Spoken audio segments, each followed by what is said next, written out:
Hello friends, நீ நான் காதல் அடுத்து வர எபிசோடில் என்ன நடக்கலாம் அப்படிங்கிறத பற்றி பார்க்கலாம். ஸ்டோரியை பொறுத்த வரைக்கும் ரொம்ப இன்ட்ரெஸ்டிங்கான எமோஷனல் எபிசோடாக தான் கொண்டு போய்கிட்டு இருக்காங்க. இப்போ ராகவ அபிகிட்ட ரொம்ப கோபமாக நடந்துக்கிட்டு இருந்தாலும் ஒரு பக்கத்து அபி மேலே ரொம்ப பாசமாக தான் இருக்காங்க. அதே மேலே அபியும் வந்து ராகவ மேலே பாசமாக தான் இருந்துகிட்டு இருக்காங்க.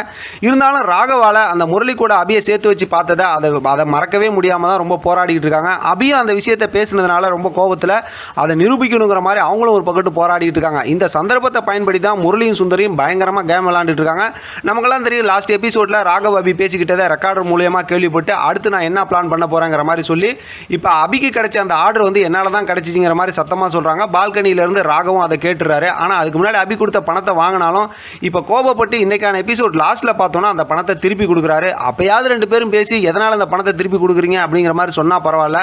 ஆனால் அபி கோபமாக இருக்காங்க, ஏன் பணத்தை திருப்பி கொடுக்குறீங்க அப்படிங்கிற மாதிரி அதான் வாங்கி மறுபடியும் இவங்க ரெண்டு பேரும் சண்டை தான் போட்டுக்க போகிறாங்க அப்படிங்கிற மாதிரி தான் நம்மளால் யோசிக்க தோணுது. ஏன்னா இப்போயே பேசி முடிச்சிட்டாங்கன்னா தான் எல்லா உண்மையும் பேசிடுவாங்கல்ல.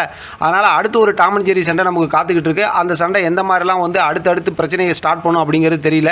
ஏன்னா ஆல்ரெடி இவங்க உள்ள ரெக்கார்டர் வச்சிருக்கிறதுனால அடுத்து என்ன ரெக்கார்ட் பண்ணி கேட்டு தெரிஞ்சுக்க போகிறாங்கன்னு தெரியல. ஆனால் எப்படி பார்த்தாலும் அடுத்தடுத்து ஸ்டோரி மூவ் பண்ணுறது எல்லாமே இவங்க பேசுகிறத வச்சு பார்க்கும்போது அஞ்சலிக்கு குழந்தை பிறக்கணுங்கிறது தான் இப்போ டார்கெட்டு. இந்த பக்கத்து மென்டல் குரூப், அதாவது முரளியும் சுந்தரியும் வந்து அஞ்சலிக்கு குழந்தையே பிறக்கக்கூடாது, அதை நம்ம எப்படியாவது பண்ணணுங்கிற மாதிரி தான் அவங்க ஒரு பக்கத்து டார்கெட் வச்சிருக்காங்க. இப்போ இதுக்கடையில் வந்து அங்கே உள்ளுக்க ரெக்கார்டர் வச்சிருக்கிறத அபி கண்டுபிடிச்சிட்டாங்க அப்படின்னா முரளியை செம்மையாக வந்து வலையில் மாட்ட வச்சிருவாங்க.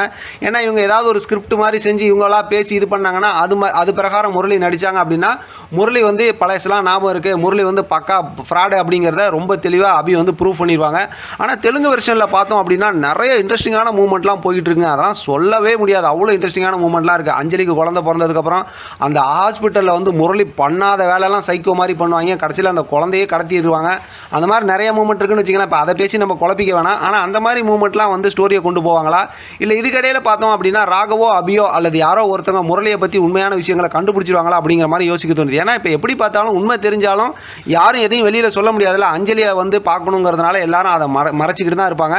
பார்க்கலாம் எப்படி ஸ்டோரியை கொண்டு போகிறாங்கன்னு. இதை பற்றின உங்களோட கருத்து கமெண்ட் பாக்ஸில் தெரியப்படுத்துங்க. தொடர்ந்து ஆதரவு கொடுங்க. தேங்க்யூ ஃப்ரெண்ட், தேங்க்ஸ் ஃபார் வாட்சிங்.